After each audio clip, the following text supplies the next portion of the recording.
কয়েকটি গুরুত্বপূর্ণ প্রশ্ন এবং উত্তর। একটি ক্ষারীয় মৃত্তিকা ধাতু হলো A copper, B sodium, C magnesium, D potassium. সঠিক উত্তরটি হলো C magnesium. Second question, halogen মৌলগুলির গ্রুপ কত নম্বর গ্রুপে অবস্থিত? A 15, B 16, C 17। সঠিক উত্তরটি হলো সি 17। একাধিক যোজ্যতা দেখা যায় ক্ষার ধাতুর মধ্যে, ক্ষারীয় মৃত্তিকা ধাতুর মধ্যে, হ্যালোজেনের মধ্যে, সন্ধিগত মৌলের মধ্যে। সন্ধিগত মৌলের মধ্যে একাধিক যোজ্যতা লক্ষ্য করা যায়।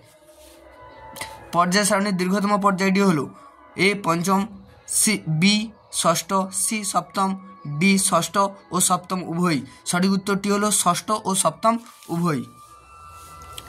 নেক্সট কোশ্চেন, সাধারণ উষ্ণতায় তরল ও কঠিন হ্যালোজেন হলো, সাধারণ উষ্ণতায় কঠিন ও তরল হ্যালোজেন হলো ব্রোমিন এবং আয়োডিন। কয়েকটি গুরুত্বপূর্ণ লং কোশ্চেন, তড়িৎ ঋণাত্মকতা বলতে কী বোঝো? পর্যায় ও শ্রেণী বরাবর এর পরিবর্তন লেখো। 2 মৌলের পর্যায়বৃত্ততা কী? 3 আয়নন বিভব বলতে কী বোঝো? 4 হাইড্রোজেনকে কেন দুষ্টু মৌল বলা হয়?